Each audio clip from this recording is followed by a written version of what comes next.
The MLB offseason is about to begin and free agency is almost here. But first up are the player and club options. Unlike free agency, which can take months, these decisions happen fast. Teams and players have just 5 days after the World Series to decide. Now let's dive into the options, and the first one is going to be with the Arizona Diamondbacks and Jordan Montgomery. He was one of the big clients for Scott Boras last winter, but he was treated like a bit of an afterthought and didn't sign until spring training. The Diamondbacks gave him a 1-year deal with a player option for 2025. Montgomery's expected to accept this 1-year deal, but there's a twist. Team owner Ken Kendrick has already publicly voiced regret over signing Montgomery, and he doesn't want to pay him for another year. If anyone wants to blame anyone for Jordan Montgomery being a Diamondback, you're talking to the guy that should be blamed.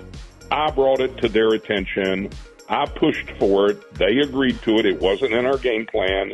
You know, when he was signed right at the end of spring training, and looking back in hindsight, a horrible decision, to have invested that money in a guy that performed as poorly as he did. But he really has no say. The choice here is all up to Montgomery. And the D-backs owner is hoping that criticizing Montgomery in the open will result in Montgomery declining this option. But there's no way in the world that Montgomery doesn't accept. And when he does, he could find himself on the trade block immediately, with the Diamondbacks looking to offload some of the $22.5 million owed to Montgomery. The sooner this is resolved, the better for everyone. Now, this might be a situation where another team is able to buy really low on Montgomery and get the Diamondbacks to pay off as much of his salary as possible. If so, keep an eye on Montgomery being linked to the Reds, Orioles, Brewers, and Red Sox this winter. All of these teams need starting pitching, and they're a natural fit for Montgomery.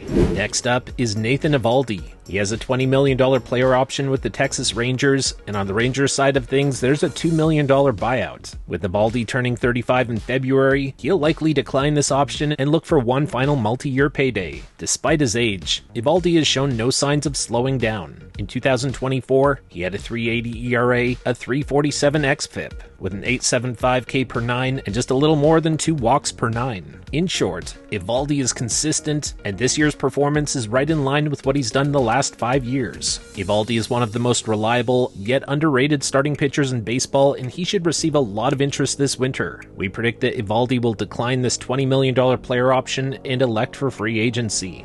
Next up is Cody Bellinger. He's looking at a 2-year, $52.5 million player option with the Chicago Cubs with a $2.5 million buyout, and there's an additional opt-out after next season. Last winter, Bellinger signed a 3-year, $80 million deal with the Chicago Cubs. It included player options in 2025 and 2026, so Bellinger can opt out this year or next year, and he's still only 29 years old. He was looking for a long-term deal last year, and he'll be looking for the same this winter again. But can he find a better contract than the one he signed a year ago? The answer lies in the numbers. In both 2023 and 2024, Bellinger played 130 games, but he took a big step back in 2024, dropping from 26 home runs to only 18 this year. He had 20 stolen bases last year, only 9 this year. In 2023, he had a 136 WRC+, and this year it was only 109. That's just above your average hitter. His slash line this year was 266 with a 325 on base and 426 slugging.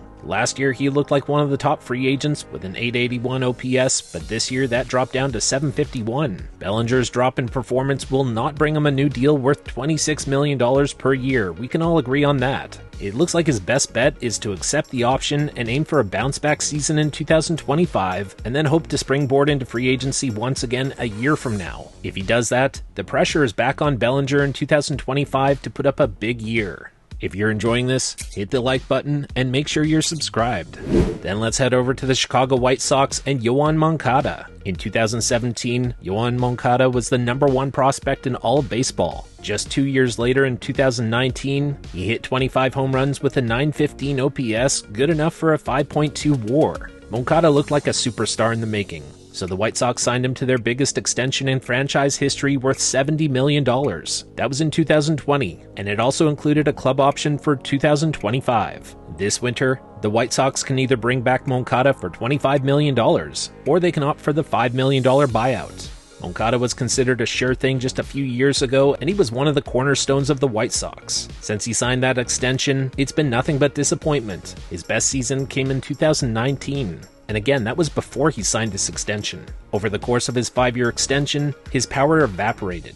Worth only 6.8 WAR combined over the last 5 years, Moncada appears to be cooked. This one's a no-brainer for the White Sox. Moncada has struggled, and the hefty $25 million price tag makes it very easy for Chicago to pass. At this point, it's possible that 2019 is the best season we'll ever see from Yoan Moncada. That said, he's still only 29 years old, and let's not forget that once upon a time, Jose Bautista kickstarted his career into another gear at the age of 29. So it's too soon to write off Moncada. Someone will take a chance on him this winter in free agency, and if he's fully healthy, he might be one of the best available deals to be found.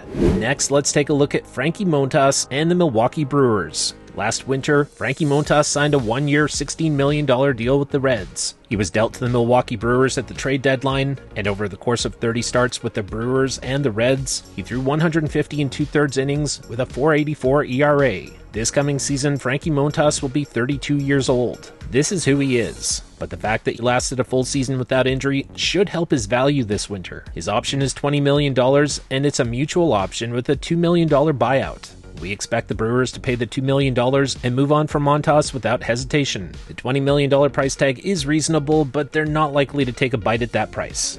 We've got a full slate of MLB Hot Stove content coming your way all off-season long. If you're not subscribed yet, give it a try. Next, Robbie Ray and the San Francisco Giants. Due to injuries, Robbie Ray has only thrown 34 innings over the last 2 seasons. He started 1 game in 2023, then he got hurt, and he returned for 7 games this year. At 33, there are more questions than answers about Robbie Ray. But the good news is, he kind of looked like the old Robbie Ray at the end of the year. So if he's fully healthy next spring, he could be in line for a big season with a lot of strikeouts as always. That said, the significant amount of time that he's missed over the last 2 years will impact his value at the moment. So because of that, we predict that he is almost certain to stick with his 2-year deal, taking that guaranteed $50 million.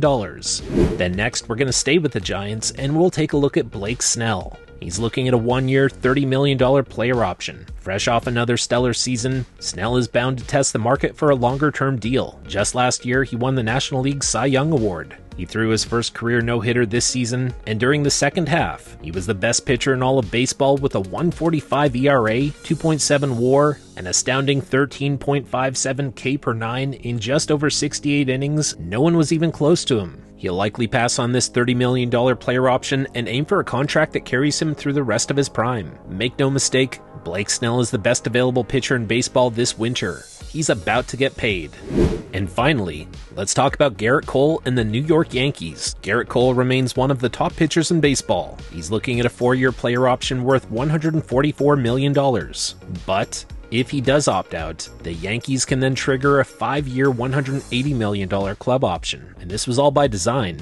Gerrit Cole will almost certainly opt out, but there's no way the Yankees will let their ace walk. They'll lock him up through 2029 with the $180 million deal. This is all just a means to an end for Cole and the Yankees to extend their deal an extra year. Gerrit Cole is not going anywhere. He'll finish his career in pinstripes. Next up, we've got a wild offseason and free agency. To make sure you don't miss our hot stove coverage this offseason, hit subscribe. And there you have it. You've made it to the end of this episode, and we really appreciate that. Hit the like button down below. Then take just 1 second of your time and make sure down below that you are subscribed to this channel. We ask that you do, because that guarantees that we definitely get to see you back here next time. Thanks for watching.